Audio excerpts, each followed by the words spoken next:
Hello everyone! Today I'm excited to present to you the Xiaomi D40max. The packaging is quite minimalist. There's absolutely nothing else on it. So let's go ahead and open the box.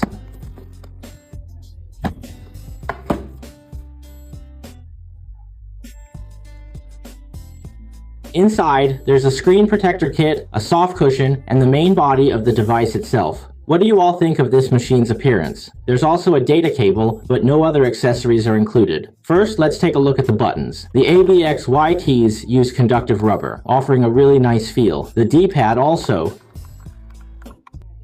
It uses conductive rubber, so it's not overly rigid and offers a pleasant feel. The 4 function keys operate as tactile switches, and both joysticks support downward pressure. The 4 trigger buttons located on the top are also tactile switches, requiring minimal force to activate. All other function keys are also tactile switches. Moving to the back, you'll find 2 textured grips with a matte finish. On the bottom, there is a TF card slot, a 3.5mm headphone jack, and a DCOTG 2-in-1 port. The top appears to have heat dissipation vents, and the speakers are located at the bottom. The battery capacity is 5000 mAh, with support for a maximum charging power of 10 watts. The model is the Xiaomi D40max. Next, let's power it on. Let's take a closer look. You can see the Xiaomi logo. This particular device operates on the Android system, running Android 10 with a configuration of 2GB RAM and 16GB storage. The screen boasts a resolution of 720 by 720 and is touch-enabled. These are all the apps that come pre-installed, including handwriting input and some emulator software.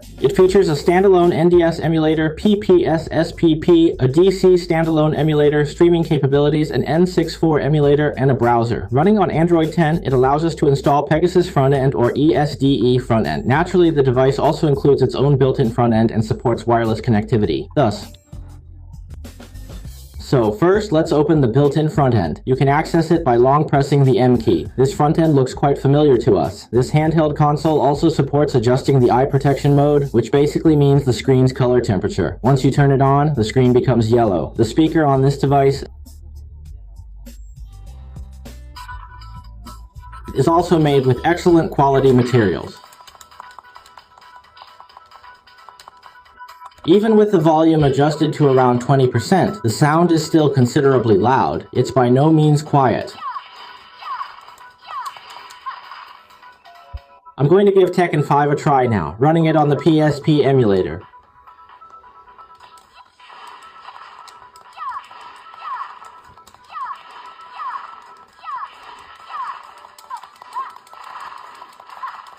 It's running incredibly smoothly. The Android system truly provides a significant advantage.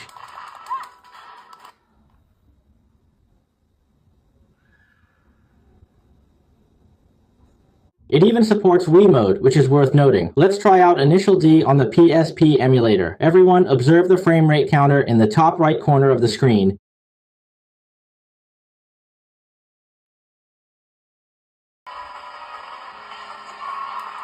It's consistently running at a smooth 30 frames per second.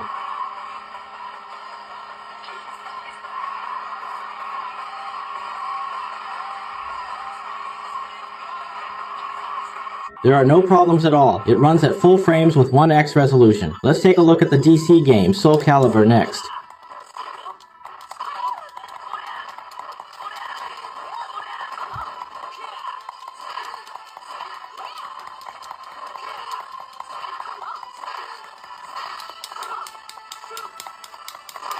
There's some sound crackling, possibly related to the emulator. It's currently using an independent DC standalone emulator, which is in English. However, since this runs on an Android system, we have the flexibility to switch emulators, which is a great advantage. We can also freely install any APKs we desire, allowing us to download whatever we want. Let's take a look at the NDS. Here, I've turned on the high-definition 3D graphics setting.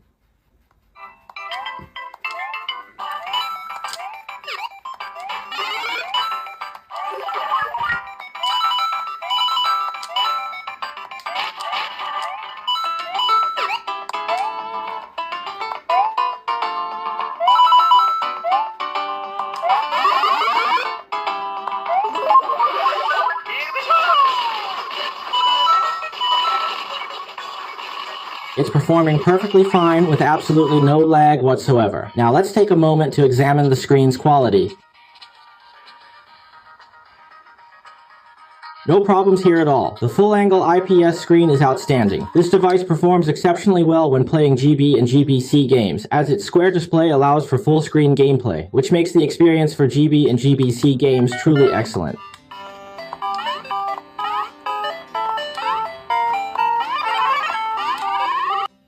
The Xiaomi D40max's build quality is quite worth noting. It feels very sturdy. Let's check the weight. 249 grams, nearly 250 grams, and the battery capacity is authentic and ample. We'll install an APK to test it out. It comes with 2 GB of RAM and is powered by an A133 chip. There isn't much more to discuss regarding its functionalities. Moreover, this handheld console can be utilized for watching videos as well.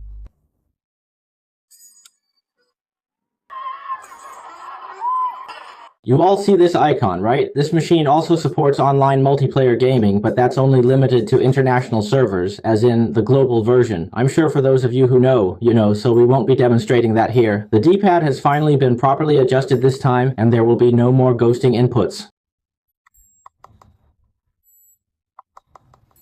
This device also fully supports Android games. If you're not in the mood to download games yourself, you can simply install the iPlay game box and play directly from there. To sum things up, this machine truly has several worth noting aspects. The build quality is decent, it features a responsive touchscreen display, and comes equipped with Wi-Fi connectivity.